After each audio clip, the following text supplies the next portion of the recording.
Hello guys, welcome to my channel LID health science. వాళ్ళకు welcome and welcome to అందరి video. చాలా మంది comments చేస్తున్నారు గైస్.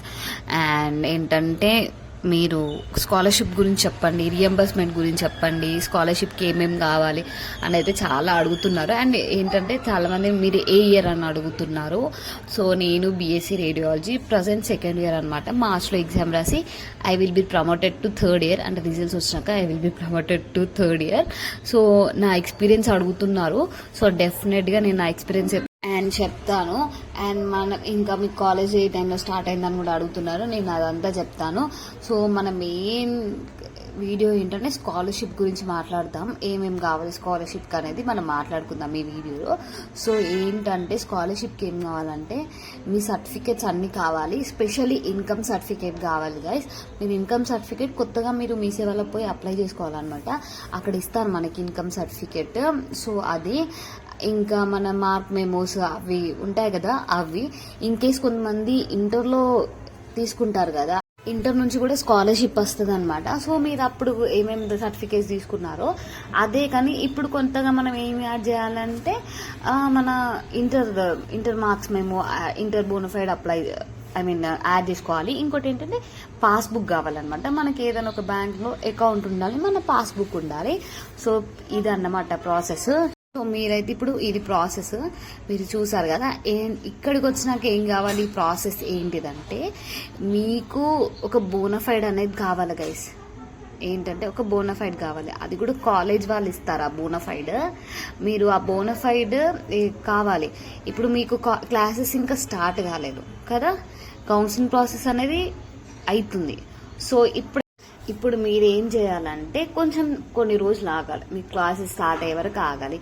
ఎందుకంటే క్లాసెస్ స్టార్ట్ కాంది మీరు ఎవరో తెలియంది బోనఫైడ్ ఎట్లా ఇస్తారు చెప్పండి. మీరు స్లైడ్ అయిపోతారో అదే కాలేజ్లో ఉండిపోతారో తెలియంది వాళ్ళు ఎందుకు ఇస్తారు చెప్పండి. బోనఫైడ్. సో స్కాలర్షిప్ డేట్ అనేది ఎక్స్టెండ్ చేస్తారు. ఇంకా నేనే అప్లై చేయలేదు, నిజం చెప్పండి. నేను నిజంగా అప్లై చేయలేదు గైస్. నేను కూడా ఇంకా మేము బోనఫైడే తీసుకోలేదు. బోనఫైడ్ ప్రాసెస్ ఎట్లా తీసుకోవాలంటే ఇక్కడికి వచ్చినాక మీరు అందరూ వస్తారు కదా. మీరు ఈచ్ డిపార్ట్మెంట్ 20 మెంబర్స్ కాబట్టి 160 మెంబర్స్ ఉంటారు మీ క్లాస్లో. అన్ని డిపార్ట్మెంట్స్ కలిపి 160 మెంబర్స్ ఉంటారు. 160, 120, 140 ఈ ఫిగర్లో ఉంటారు కదా. మీరందరూ ఇప్పుడు నాది రేడియాలజీ. నేను ఒక లెటర్ రాసి సో అండ్ సో సార్ మాకు ఇట్లా కావాలని మేము లెటర్ రాసి మాకు బోనఫైడ్ కావాలి స్కాలర్షిప్ కోసం అని మేము లెటర్ రాసి మా సిఆర్కి ఇస్తాం. మేము 20 మెంబర్స్ లెటర్ రాసి సిఆర్కి ఇస్తాం. ఈ అన్ని డిపార్ట్మెంట్స్ సిఆర్స్ కలిసి ఈ అందరు కలిపి ఒక్క సిఆర్ ఉంటాడు అనమాట, మెయిన్ సిఆర్. ఆయనకి ఇస్తాం. ఆయనకి ఇచ్చినాక ఆయన మా ఇన్ఛార్జ్కి ఇస్తారు. మా ఇన్ఛార్జ్ ఇచ్చినాక మా ఇన్ఛార్జ్ పోయి ప్రిన్సిపల్స్ అని మా డీటెయిల్స్ అని ఫిల్ చేసి ప్రిన్సిపల్ సార్ సైన్ తీసుకొని ఇస్తారు. తీసుకొని మాకు వచ్చినాయి అమ్మ మా సిఆర్ పోయి అడిగితే వచ్చినాయి మీ సార్ వచ్చినాయి అన్నాక మేమందరం ప్రతి ఒక్క డిపార్ట్మెంట్ వాళ్ళు వెళ్ళి మా నేమ్ సైన్ పెట్టి మా బోనఫైడ్ తీసుకుంటాం. అది ప్రాసెస్ ఇక్కడ మేము చేసే ప్రాసెస్. స్టిల్ మేమే ఇంకా అప్లై చేయలేదు, మేమే బోనఫైడ్ తీసుకోలేదు. మీకు స్కాలర్షిప్ గురించి అడుగుతున్నారంటే ఇట్స్ లైక్ క్రేజీ అనమాట. చాలా మంది ఏంటంటే పోయి అప్లై చేసుకోండి లాస్ట్ డేట్ 31st అని అంటున్నారు. So that is fact. 31st అనేది లాస్ట్ డేట్. కానీ బోనఫైడ్ లేనిది ఎట్లా అప్లై చేస్తారో నాకైతే తెలియదు. అండ్ ఇన్కమ్ డిక్లరేషన్ ఫామ్ కూడా కావాలి మనకి. That is the main thing అనమాట. మన పేరెంట్స్ సైన్తో ఒక ఇన్కమ్ డిక్లరేషన్ సర్టిఫికేట్ ఉంటుంది. అది ఏ నెట్ సెంటర్లో అయినా దొరుకుద్ది మనకి. That is not a matter. కానీ బోనఫైడ్ ఈజ్ ఎ మ్యాటర్ అనమాట. సో అది గుర్తుపెట్టుకొని ఇంకా రీఎంబర్స్మెంట్ గురించి కూడా అడుగుతున్నారు గైస్. రీఎంబర్స్మెంట్ అయితే ఉంటుంది అన్ని కాలేజ్లో. అండ్ స్కాలర్షిప్ అయితే మీకు ఇస్తారో ఇయ్యారో నాకు తెలియదండి. ప్రైవేట్ కాలేజ్లో కొన్ని ప్రైవేట్ కాలేజెస్ ఏంటంటే వాళ్ళే తీసేసుకుంటారు స్కాలర్షిప్. అండ్ అంటే నాకు తెలిసినంత వరకు అయితే, నాకు తెలిసిన వాళ్ళు చెప్పిన వాళ్ళైతే వాళ్ళు తీసేసుకుంటారు స్కాలర్షిప్, మనకైతే ఇవ్వరు అని చెప్పారు. అండ్ రియంబర్స్మెంట్ కూడా ఉంటుంది. ఇంకోటి ఏంటంటే చాలా మంది ఏం క్వశ్చన్స్, అక్క 60,000 పేమెంట్ అడుగుతున్నారు, ఇంకా 60,000 హాస్టల్ ఫీ అడుగుతున్నారు. అంటే మీరు పోయి ప్రైవేట్ హాస్టల్లో ఉండండి, మీకు అంత bulk amount and single payment అడుగుతారు గైస్. ఏ కాలేజ్లోనే సింగిల్ పేమెంట్ అడుగుతారు. సచ్చినా బ్రతికినా అల్లనే ఉండాలి. ఇంకా మనం సింగిల్ పేమెంట్ 60,000 కట్టినాక వాళ్ళు రిటర్న్ చేయరు కదా. సో అదనమాట మ్యాటర్. ఇన్ కేస్ 60,000 కట్టండి అని అంటే మీరు కట్టకండి. ప్రైవేట్లో ఫుల్ హాస్టల్స్ ఉంటాయి. ప్రైవేట్ హాస్టల్స్ చాలా ఉంటాయి, మీరు అడ్జస్ట్ కావచ్చు. ఒక 2 years అడ్జస్ట్ అయినా మంచి ఒక రూమ్ తీసుకొని ఫ్రెండ్స్ అందరు కంబైండ్ అయ్యి రూమ్ తీసుకొని కూడా అట్లా కూడా ఉండొచ్చు.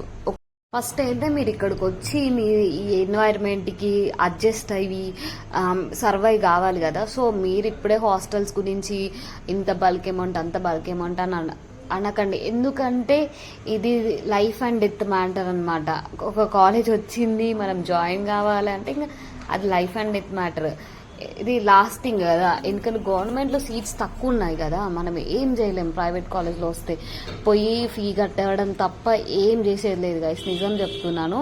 సో మేము ఏంటంటే మా ఫస్ట్ బ్యాచ్ కాబట్టి we feel like very lucky, ఎందుకంటే మాకు ప్రాసెస్ చాలా పెద్దగా ఉండే, మీకన్నా డేంజర్ ప్రాసెస్ అని కొంతమంది ఏమడుగుతున్నారంటే మీరు ఎప్పుడు క్లాసెస్కి వెళ్ళారు అని. సో మా అప్లికేషన్ చెప్తే మీరు షాక్ అవుతారు. December 28th రోజు మాకు అప్లికేషన్ వచ్చింది, Jan 9th రోజు మాకు ఇది అప్లికేషన్ చేసుకోవాలి, అండ్ Jan 25th రోజు 26th రోజు మాకు డైరెక్ట్ ప్రొవిజనల్ మెరిట్ లిస్ట్ ఇచ్చారు. ఇచ్చిన వెంటనే ఇంకా వెబ్ ఆప్షన్స్ February 5th రోజు మాది ఫస్ట్ ఫేజ్ రిపోర్టింగ్కి లాస్ట్ డే అనమాట. సో నాకైతే మార్చ్లో స్టార్ట్ అయినాయి క్లాసెస్. సో మాకు మార్చ్లో స్టార్ట్ అయినాయి, కానీ నాకు తెలియకుండా నేను ఏప్రిల్ వరకు విన్నాను ఇంట్లో. కానీ నేను జాయినింగ్ లెటర్ ఇచ్చి అట్లా ఒకరోజు 2 రోజులు ఉండే అప్ అండ్ డౌన్ చేసేదాన్ని అనమాట. అంత 4 hours జర్నీ కూడా నేను అప్ అండ్ డౌన్ చేసేదాన్ని అట్లా వీక్లీ వన్స్, అంటే 15 daysకి ఒకసారి అట్లా వచ్చాను. ఇంకా తర్వాత ఏప్రిల్లో ఇంకా కంటిన్యూస్గా స్టార్ట్ అయిపోయింది అనమాట మాకు. సో అదనమాట మ్యాటర్. ఇంకోటి ఏంటంటే చాలా మంది నా ర్యాంక్ సో అండ్ సో నాకు సీట్ వస్తుందా అని అడుగుతున్నారు. పర్టికులర్గా అయితే మనం చెప్పలేము, because it is third phase. And ఈరోజు నాకు తెలిసి ఇవాళ లాస్ట్ డేట్ అనుకుంటా రిపోర్టింగ్కి. ఐ హోప్ మీరు అందరు జాయిన్ అయ్యేసి వచ్చారనుకుంటా. అండ్ ఈఎస్ఐ కార్డ్ అంటే ఏంటని అడుగుతున్నా. ఈఎస్ఐ కార్డ్ అంటే అది హెల్త్ కార్డ్ గైస్. అది ఏంటంటే సెంట్రల్ గవర్నమెంట్ ఎంప్లాయీస్ ఉంటారు కదా, గవర్నమెంట్ ఎంప్లాయీస్ వాళ్ళకు వస్తుంది. వాళ్ళకి ఈఎస్ఐ హాస్పిటల్కి పోతే ట్రీట్మెంట్ మొత్తం ఫ్రీ ఉంటుంది. ఇన్ కేస్ నాకు కార్డ్ లేకుండా నేను పోతే ఐ షుడ్ పే అనమాట. వాళ్ళకి పే చేసి నేను ట్రీట్మెంట్ తీసుకుంటా, అంతే సింపుల్ ఈఎస్ఐ కార్డ్ అంటే. అండ్ రియంబర్స్మెంట్ గురించి ఇంకా స్కాలర్షిప్ గురించి మీరు కన్సర్న్ కాలేజ్ని అడగాలి, మేనేజ్మెంట్ని అడగాలి. సో నేను ఏం చెప్తున్నానంటే ఉంటుంది, అన్ని స్కాలర్షిప్ ఉంటుంది, రియంబర్స్మెంట్ ఉంటుంది, హాస్టల్ ఫీజెస్ ఉంటే అన్నిటికీ మనం అడ్జస్ట్ కావాలి తప్ప అక్కడ పోయి మనం ఇప్పుడు ఇది జస్ట్ స్టార్టింగ్ పాయింట్ అనమాట. మీరు స్టార్టింగ్ పాయింట్లోనే ఇన్ని లూప్స్ ఎతికింది అనుకోండి, మీకు బిగినింగ్లో ఇన్ని లూప్స్ ఎత్తుకుతే ఇంకా ఫర్దర్గా 4 years మీరు అక్కడ ఉండాలి, 4 years మీరు అక్కడ అడ్జస్ట్ కావాలి. కాబట్టి మీరు స్టార్టింగ్లోనే లూప్స్ ఎతకకండి, థింక్ పాజిటివ్, కొంచెం పాజిటివ్గా ఉండేళ్ళని. నేనైతే నా ఫస్ట్ ఇయర్ స్టార్టింగ్ నుంచి నేను లూప్స్ ఎత్తుక్కుంటూనే వచ్చిన, కానీ ఇంకా నేను బంద్ చేసిన అనమాట. నెగిటివ్గా ఆలోచిస్తే నెగిటివ్గా పోతే లెట్ మీ థింక్ పాజిటివ్. ఇంకా మా క్లాస్లో కూడా నేను ఎవరితో మాట్లాడకపోయేదాన్ని తెలుసా. ఫస్ట్ ఇయర్లో అయితే I was like completely introvert, ఎవరు హాయ్ చెప్పినా కూడా మాట్లాడకపోయాను. డోంట్ స్టే లైక్ దట్, కొంచెం మంచిగా ఉండండి, లూప్స్ ఎతక్కండి, అడ్జస్ట్ అవ్వడం తప్ప మనకి ఏం చేసేది లేదు. ఫీ అంతుంది, ఫీ ఇంతుంది అనేది ఇట్స్ ఏంటంటే ఆ ఫీ కూడా గవర్నమెంట్ డిసైడ్ చేసిన ఫీ అన్నమాట.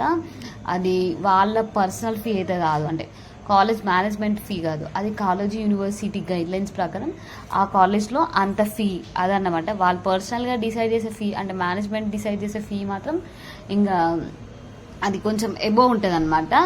అండ్ మీరు ఆల్టర్నేటివ్ థింగ్స్ కూడా సర్చ్ చేస్తున్నారని అనుకుంటున్నాను. సో ఏ డౌట్ ఉన్నా కామెంట్ చేయండి గైస్, డెఫినెట్గా రిప్లై ఇస్తాను. క్లాసెస్ ఉన్నాయి కాబట్టి I'm unable to give reply. Hectic ఉందన్నమాట షెడ్యూల్ అయితే మాకు. మార్నింగ్ క్లినికల్ క్లాస్ అసలు 8 o'clockకి క్లాసెస్ ఉంటున్నాయి మాకు, మార్నింగ్ 8 o'clock చలికాలంలో.